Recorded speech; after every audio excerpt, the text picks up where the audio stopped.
नमस्कार, हमारा नाम है समरीन और आपने देखना शुरू कर दिया है खबर अनफिल्टर्ड। देखिए, आपको याद होगा कि बीते दिन बीपीएससी ने एग्जाम कैलेंडर जारी कर दिया और सबसे बड़ी खबर बीपीएससी टीआरई 4.0 को लेकर के आई है। खबर आई है कि अब टीआरई 4.0 में पीटी भी होगा और मेंस भी होगा, जिसके बाद आपने देखा था कि अभ्यर्थियों ने क्या कुछ कहा और छात्र नेताओं की राय क्या कुछ है, वो भी हम आपको सुना चुके हैं। और अब आपको हम बता दें कि छात्र नेता दिलीप कुमार ने भी इसको लेकर के बड़ा वीडियो मैसेज जारी किया है। क्या कुछ कह रहे हैं दिलीप कुमार बमकते हुए, सबसे पहले आप उनको सुनिए।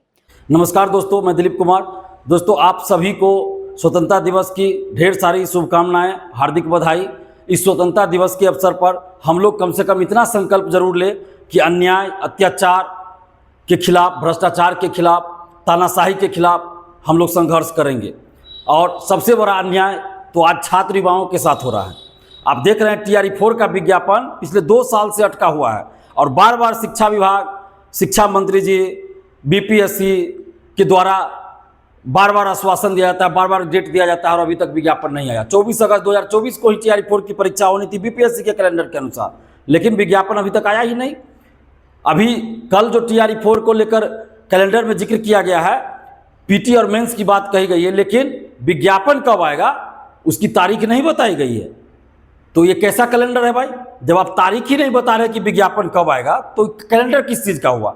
इससे पहले फरवरी में भी बीपीएससी ने कैलेंडर जारी किया था, उसमें 22 से 26 सितंबर के बीच टीआरई 4 की परीक्षा लेने की बात कही गई थी, लेकिन वो तो नहीं हो पाया, अभी तक विज्ञापन ही नहीं आया। तो क्या 22 से 26 सितंबर के बीच परीक्षा लेगी बीपीएससी टीआरई 4 का? नहीं। तो फिर ये किस चीज़ का कैलेंडर है?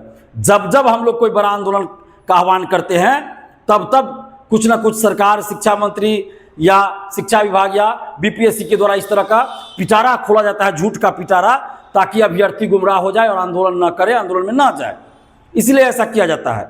हम लोग मांग कर रहे हैं कि टीआरई 4 का विज्ञापन प्रकाशित हो और एक ही परीक्षा हो। अगर 2 परीक्षा आपको करनी है, पीटी मेंस कीजिए, स्वागत है, लेकिन टीआरई 5 से कीजिए। उसकी सूचना आप अभी दे दीजिए।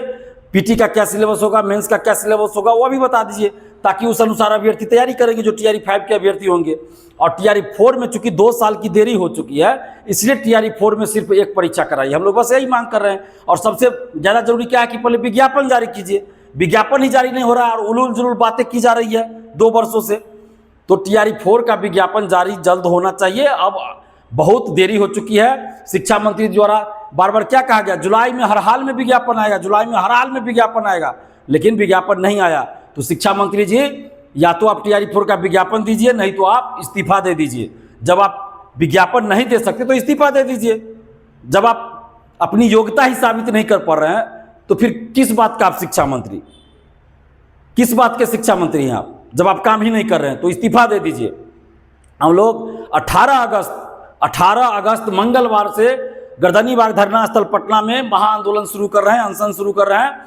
आप जितने भी छात्र छात्राएं, नौजवान हैं, आप सभी 18 अगस्त को सुबह 10 से 10:30 के बीच पटना के गर्दनीबाग धरना स्थल पहुंचिए और इतनी भीड़ दिखाइए कि इस तानाशाही सरकार और तानाशाही शिक्षा मंत्री और तानाशाही बीपीएससी और तानाशाही शिक्षा विभाग को आप लोगों की बात को माननी पड़े और टीआरई 4 का विज्ञापन जारी करना पड़ जाए। और टीआरई 4 के साथ साथ बीएसएससी द्वितीय इंटर स्तरीय की परीक्षा तिथि, सीजीएल 4 की परीक्षा तिथि, बीएसओ की परीक्षा तिथि घोषित करने, संविदा वेटेज हटाने की भी मांग शामिल है, लाइब्रेरियन बहाली, बीईटी का आयोजन और सिविल कोर्ट चपरासी का एग्जाम, ये सारे मुद्दे शामिल हैं। सिविल सेवा में हिंदी मीडियम वालों के साथ भेदभाव न हो, किसी भी मीडियम वालों के साथ भेदभाव न हो, धांधली सेटिंग की जांच हो, ये सारे मुद्दे शामिल हैं। तो आप जितने भी नौजवान हैं, छात्र छात्राएं हैं, अभ्यर्थी हैं, चाहे आप किसी भी प्रतियोगी परीक्षा की तैयारी करते हो, चाहे आप अभी फॉर्म भरे हो या आगे फॉर्म भरने वाले हो किसी भी प्रतियोगी परीक्षा के, आप सभी की लड़ाई है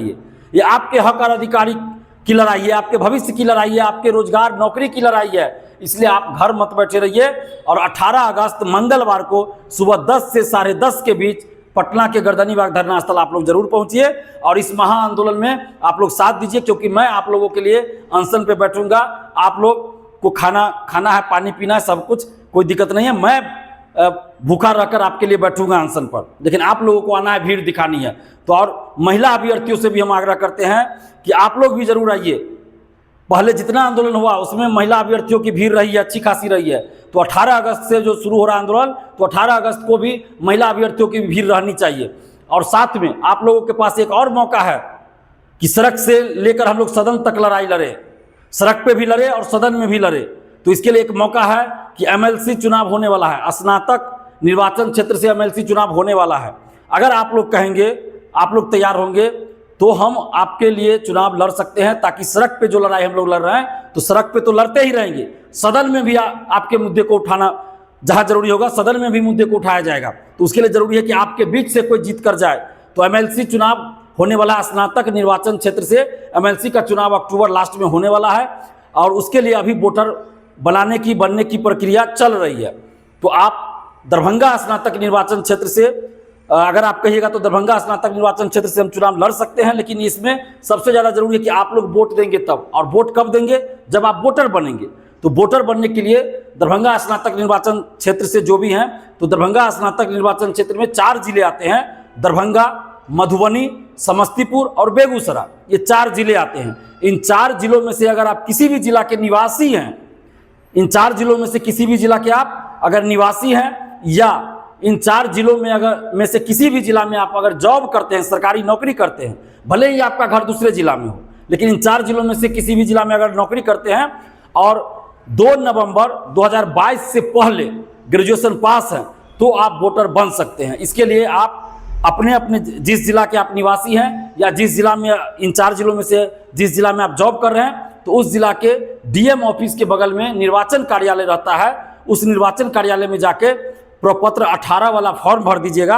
वहाँ कहिएगा स्नातक निर्वाचन क्षेत्र के लिए हमको वोटर बनना है, तो प्रपत्र 18 वाला फॉर्म या डाउनलोड कर सकते हैं नेट से अपने भी, प्रपत्र 18 स्नातक निर्वाचन क्षेत्र का, उस फॉर्म को भर दीजिए, एक फोटो लगेगा, और उसके बाद ग्रेजुएशन का मार्कशीट का फोटोकॉपी, आधार कार्ड का फोटोकॉपी उसमें लगाकर आप वहाँ जमा कर दीजिए जाकर, और ओरिजिनल मार्कशीट और ओरिजिनल आधार कार्ड भी लेते जाइएगा, वो वहाँ दिखा दीजिएगा, आपका वेरिफिकेशन हो जाएगा और नाम ऐड हो सकता है आपका। अभी संभावना नाम ऐड हो सकता है, ये प्रक्रिया ज़्यादा दिन नहीं चलेगा, हो सकता है 7-8 दिन तक चले, ज़्यादा दिन नहीं चले। तो अभी आप देर मत कीजिए, 2 से 3 दिन के अंदर ही आप जाकर फॉर्म जमा कर दीजिए, फॉर्म भरकर जमा कर दीजिए। और स्नातक निर्वाचन क्षेत्र से दरभंगा, समस्तीपुर, मधुबनी, बेगूसराय में कहीं के भी निवासी हैं, या इसमें जिला में कहीं भी जॉब कर रहे हैं, तो आप वोटर जरूर बनिए, ताकि आगे चलकर आप वोट दे सकें।